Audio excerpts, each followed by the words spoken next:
நிறைய பேர் என்ன பண்ணுறாங்கன்னு சொன்னால் இங்கே வந்து அதாவது லட்சக்கணக்காக செலவழிக்கிறாங்க டிக்கெட்டுக்கு, விசாவுக்கு, ரூமுக்கு. ஆனால் தன்னோட உம்ரா ஒரு சிறந்த உம்ராவாக அமையணும். அந்த உம்ரா வந்து ஏற்றுக்கொள்ளப்படக்கூடிய ஒரு உம்ரா அமையணும்னு சொன்னால் அந்த உம்ரா எப்படி பண்ணணுன்ற ஒரு கைடன்ஸ் தேவை. ஸோ ஒரு நல்ல ஒரு கைடு ஹையர் பண்ணுவோம் அப்படின்னு யோசிக்காமல் எத்தனையோ பேர் கைடே இல்லாமல் தன்னுடைய உம்ராவை முடிச்சுட்டு போகிறாங்க ஏனோ தானோண்டு.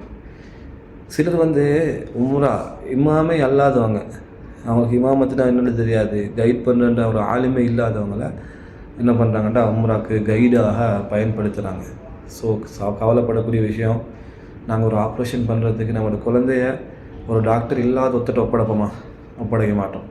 அதே மாதிரி தான் நம்மளோட உம்ரா வந்து அது சிறந்த உம்ராவாக அமையணும்னு சொன்னால், நபி ஸல்லல்லாஹு அலைஹி வஸல்லம் அவங்க வழிகாட்டின்படி ஒழுங்கான உம்ரா அமையணும்னு சொன்னால் அது நிச்சயமாக ஒரு இமாமுக்கு, ஒரு ஆலிமுடைய தான், ஒரு ஆலிமுடைய வழிகாட்டலோடு தான் அது நிச்சயமாக அந்த உம்ரா நடைபெறணும்.